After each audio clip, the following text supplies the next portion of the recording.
और परमात्मा के चरणों में आने के बाद बच्चों काम बिगड़ा नहीं करते, ये तो दूने बढ़ा करें। जैसे एक व्यक्ति जा रहा था नाइट सर्विस में और उसने सुबह जल्दी वापस आके कोई मकान बना हुआ था, घना जरूरी काम था, रातों रात जा रहा था कि जल्दी आके ये काम करूँगा।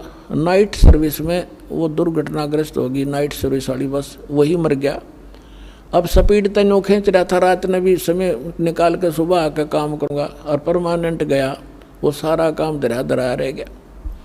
अब क्या बताना चाहते परमात्मा कि ये सबके अकेला बीतेगी, सबके साथ बीतेगी आपके। ये ना समझना कि उससे अकेल घटना घटेगी बाकी आप सुरक्षित हो। आप सुरक्षित तब होगे जब भगवान कबीर साहब की शरण में आ जाओगे, इस दास के माध्यम से ये उपदेश ग्रहण कर लोगे और मर्यादा में रहोगे। अब क्या है, जैसे आप जब सत्संग की तरफ आने की सोचते हो तो ये मन काल का दूत है, पता नहीं क्या क्या आपको समस्या पैदा करेगा, ये नुकसान हो जाएगा, उस तरह ये नुकसान हो जाएगा, पीछे तो ऐसा ना हो जाए, अगले सत्संग में चलेंगे, अगले में फिर और कोई समस्या पैदा हो जाएगी। तो पुण्यात्मा यूँ काम तो अपना करना ही पड़ेगा, इस मन की बातों में नहीं आना। जैसे पुराने समय की बात, एक दरोगा जी घोड़ी पे बैठा जाओ था सचो, दोपहर का समय, जून का महीना, हरियाणा राजस्थान का यह क्षेत्र, उसमें रहट चलाया करते थे सिंचाई के लिए। किसान बैल जोड़ देते थे, ऊंट जोड़ देते थे, रहट से पानी निकालते थे, उसमें बाल्टियां बंधी होती थी, लकड़ के उसके साजबाज होता था, चूँ चर्र चूँ चूँ, वो घना शोर कराया करता पानी निकालते समय। अब घोड़ी ने पानी देखा, प्यासे दोनों थे, घोड़ी पानी पीने के लिए चली तो निकट गई तो उस रहट की शोर सुनकर चरचों को वो दूर भागी। ऐसा चो ने उस किसान को धमकाया, खुरकाया कि इस चूचू को बंद कर तू। उसने वह चूचू बंद कर दी, बैल रोक दिए, रहट रुक गया। ऐसे बालू रेत का क्षेत्र था, जब तक वो घोड़ी को निकट लेकर इतना जमीन पानी पीगी, उसमें पानी मिला नहीं, थोड़ा सा वैसे पड़ा कहीं कहीं। तो दरोगा ने कहा कि भाई ये पानी निकाल। किसान ने वो बैल हाँक दिए, वो फिर चूँ चूँ करा, वो घोड़ी फिर भागी एक आधा किला दूर। वहाँ जाकर उसने कहा कि चूँ चूँ बंद कर, उसने चूँ चूँ बंद कर दी, बैल रोक दिए, रेट रुक गया, पानी रुक गया, आया तो उसमें जल नहीं। तब उस किसान ने कहा दरोगा जी इस चूँ चूँ में पी लो कि मैं पीना होता ना तो दोनों मरोगे। इस चूँ चूँ में लिकड़ेगा यू पानी, चूँ चूँ बंद होई और कुछ नहीं मिल रहा तुम्हें। तो पुण्यात्माओं, यह चूँ चूँ तक काल मिटने ना दे, इस समय आपने सत्संग में भी आना होगा और भक्ति भी करनी होगी, दो पैसे दान भी करने पड़ेंगे, ना तो दोनों यानी जीवन नाश हो जाएगा आपका। अब जो प्रसंग चल रहा है कि जैसे जब यो काल घनी चूँ चूँ करे मन तो चल पड़ो घर से, और ये सोच कर चल पड़ो कि मान ले आज मेरी परमानेंट मृत्यु हो जा, तब इस काम में कौन संभालेगा। ये सोच लो कि हम मर गए 3 दिन के लिए, अब 3 दिन में जो हानि होएगी जाकर फिर कवर कर लेंगे, और परमानेंट टिकट की फिर क्या करोगे, तब भी तो छोड़ना पड़ेगा वो। तो इस मार्ग पर चलने के लिए आपने प्लस माइनस साथ अकाउंट करना पड़ेगा, तब आगे बढ़ पाओगे। नहीं तो क्या कितने युग हो गया हमने इस काल के धोखे में ये अटपट करते हैं, और परमात्मा के लिए चले उनका कोई हानि होया करे, कभी नहीं हो सकती। घर बैठा पाओगा मालिक आपको 100 सुख देगा, ना जाने कितनी आपकी आपदाओं को टालेगा। ऐसे बहुत से प्रमाण हैं। फिर भगवान की आवश्यकता नहीं है, जो भक्ति और भगवान की तरफ आने में हानि होगी तो अपनी त्रुटि से हो सकती है। कबीर साहब कहते हैं सतगुरु के दरबार में कमी काहे की ना, अंसा मौज नहीं पावता तेरी चूक चाकरी माँ। परमात्मा के दरबार में कोई कमी नहीं है। परमेश्वर कबीर जी की डिक्शनरी में इम्पॉसिबल वर्ड नहीं है, और फिर भी हमें कोई लाभ नहीं प्राप्त हो रहा है, तो आपकी कोई सेवा शुश्रूषा में कोई मर्यादा में त्रुटि है अपनी, वो ठीक कर ले और फिर देख मालिक के रंग। तो क्या बताते हैं, असंग जन्म तन मरत्या होगे, जीवित क्यों ना मरे रे, जीवित मर के देख। और 12 मद महल मठ बोरे, बहुर ना दे धरे रे। जैसा वो कहते हैं ना, गीता अध्याय नंबर 15 के श्लोक नंबर 4 में कहा है कि परमेश्वर के उस परम पद की खोज करनी चाहिए जहाँ जाने के बाद साधक फिर लौट कर संसार में कभी नहीं आते, वो फिर दे नहीं धरते यहाँ। तो अब क्या बताते हैं कि अभी हमने 10वां द्वार 10वां द्वार के गाटे जोड़ रखे थे ऋषि में ऋषियों ने, वो तो 12वां द्वार पार करके सतलोक है, सचखंड। एक जम्मू के अंदर युरांजड़ी के अंदर मधु परमहंस कबीर पंथी को और कख पता नहीं, उन बोले बाल्या ने करा मन 11वां द्वार पा गया, आज तो किसी ने नहीं बताया, कोई नहीं जानता।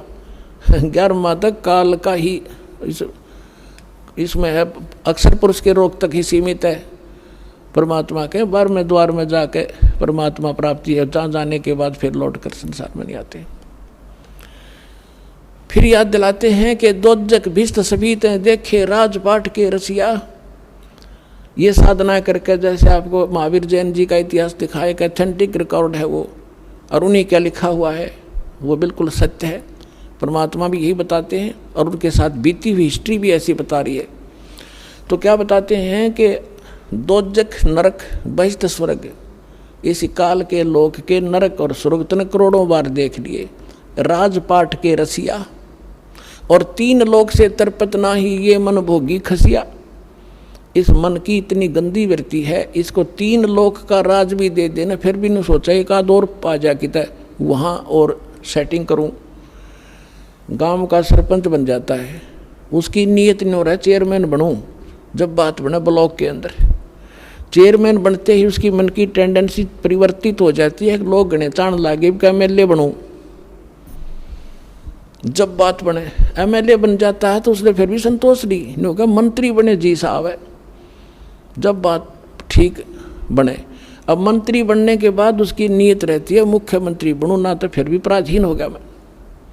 अब मुख्यमंत्री बनने के बाद फिर क्या सोचा प्रधानमंत्री बनो, जबकि मैं बात बने भाई फुल टॉर बने। अब वो बनना बनाना तो जो कुछ आपके संस्कार था, वो प्रधानमंत्री जब बने ना इतने गधा बन लेगा, वो गधा बना खड़ा पाओगा। तो यहाँ इस सत्संग के अंदर इस तत्व ज्ञान से परमात्मा ने बताया है कि दोजक भिष्ट सभी तय देखे राजपाट के रसिया, 3 लोक से तिरपत नाही ये मन भोगी खसिया। अब क्या बताते हैं, सतगुरु मिले तो इच्छा मेटे पद मिल पदे समाना। सतगुरु मिलेगा तो आपको ऐसा सेट कर देगा, आपको यहाँ का राज कहते इंद्र दा राज काग दा बेस्टा ना भोगा इंद्राणी नु। स्वर्ग का राज भी आपको काग की बीट दिखाई देगी, टट्टी दिखाई देगी उस परमात्मा के उस सतलोक के सुख की तुलना में। तो ये सतगुरु ही ऐसा निर्णय करके देगा आपको, वो आपकी इच्छाओं को समाप्त करेगा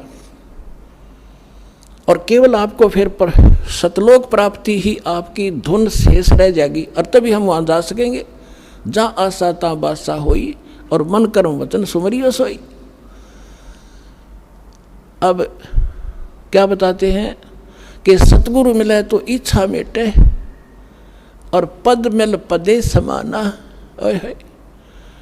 अब ये है वो तत्व ज्ञान, कितने कोड वर्ड हैं इसके अंदर। यहाँ कहते हैं सतगुरु मिले तो यह इच्छा मिटे और पद मिल पदे समाना। जैसे गीता अध्याय नंबर 15 के श्लोक नंबर 4 में कहा है कि उसके बाद परमेश्वर के उस पद परम पद की खोज करनी चाहिए।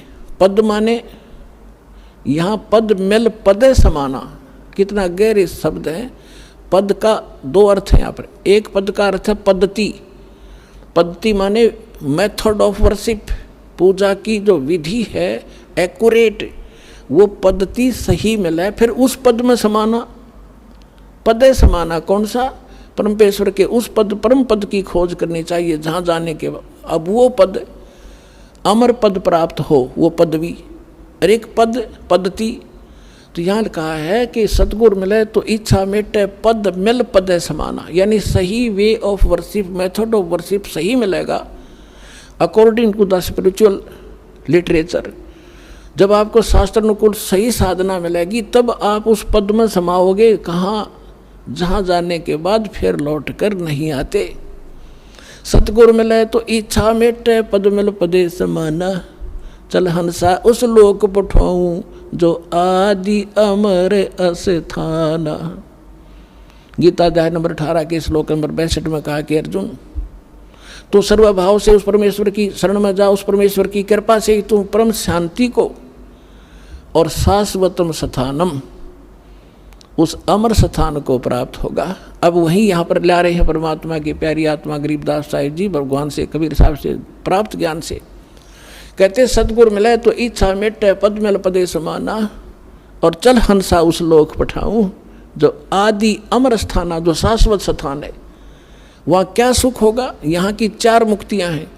चौथी मुक्ति प्राप्त हंस भी कहते, चारों मुक्ति प्राप्त भी पुनर्जन्म के अंदर आता है, और वहाँ कभी वो सुख उसका समाप्त हो जाता है, फिर गधा बनकर घूम रहा होता है। तो क्या बताते हैं? 4 मुक्ति जहाँ चंपी करती माया होरी दासी, दास गरीब अबे पद पर से, वो मिले राम अविनाशी। अविनाशी राम, कबीर राम मिलेगा आपको वहाँ सतलोक में, और वो सुख आपके सदा चरणों में पड़ा रहेगा। मन तू चल रे सुख के सागर, जहाँ शब्द सिंधु रत्नागर। सत साहिब।